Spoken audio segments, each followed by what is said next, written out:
Listen to The Boy by the River, a short story by Oxford Reading University, Level B1. It was spring when I first saw the boy by the river. He sat on the bank, throwing stones into the water. His clothes were ragged, and his shoes had holes. I asked, "Where are your parents?" He looked at me and said, "They are gone." I didn't ask more. His voice was steady, but his eyes were full of sorrow. I left him sitting there and walked home, but his face stayed in my mind for days. The next time I saw him, it was summer. The sun was hot, and the boy was wading in the shallow water. His trousers were rolled up, and his feet splashed in the cool stream. I brought him bread and cheese. "Where do you live?" I asked. He shrugged. "Nowhere." I placed the food on a rock by the water. He hesitated, then grabbed it quickly, eating as though he hadn't eaten in days. I left without saying more, but that night, I wondered where he slept and if he was safe. In autumn, the air was crisp, and the leaves painted the riverbank in red and gold. I saw him again, sitting under a tree with leaves falling around him. His frame was thinner than before, and his cheeks were pale. I brought him a blanket. "What do you need?" I asked. He said, "I need nothing." But he wrapped the blanket tightly around himself, as if it were the only thing keeping him warm. "Do you want to come home with me?" I asked. He shook his head. "I don't belong anywhere." Winter came, and the river froze. Snow covered the ground, and the village grew quiet. For weeks I didn't see the boy. I worried about him as the nights grew colder. Then, one snowy evening, I found him huddled in an abandoned shed near the river. His hands were blue from the cold, and he shivered violently. "You'll freeze to death out here," I said. "Why don't you come home with me?"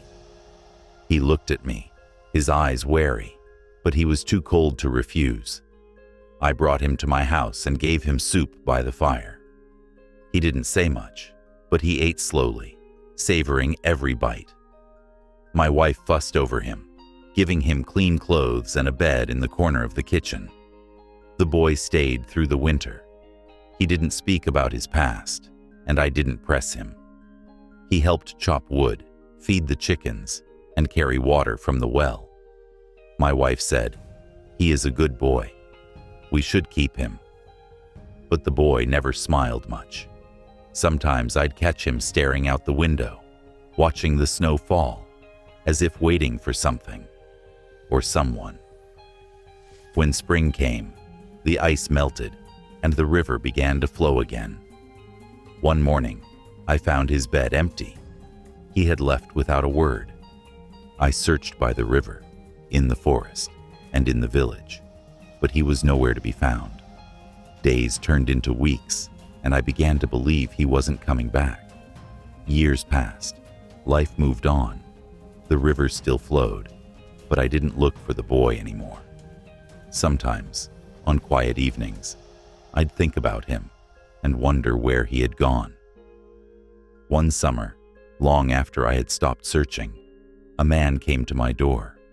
He wore fine clothes and rode a strong horse. His face was different, older, but his eyes were the same.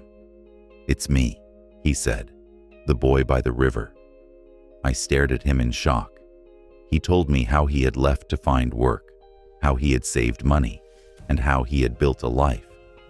"I came back to thank you," he said, placing a bag of coins on the table. "You gave me food, warmth, and kindness when no one else did." I looked at the man he had become and felt a strange mix of pride and sadness. He stayed for dinner that night, and we talked about his travels. My wife beamed with pride, but I felt a hollow ache in my chest. Before he left, he said, "I will always remember what you did for me. You gave me hope when I had none." The river still flows, and I still walk its banks. Sometimes I see a boy sitting by the water, and I think of him. I didn't need the coins. I only needed to know he was all right. Do you like audiobooks? The Eura app has a whole library waiting for you. Explore a wide range of genres and levels while boosting your vocabulary. Just tap any unknown word while listening or reading to see its translation instantly. Check out app.eura.com. I think you forgot to like and subscribe. And now, let's listen to another English audiobook.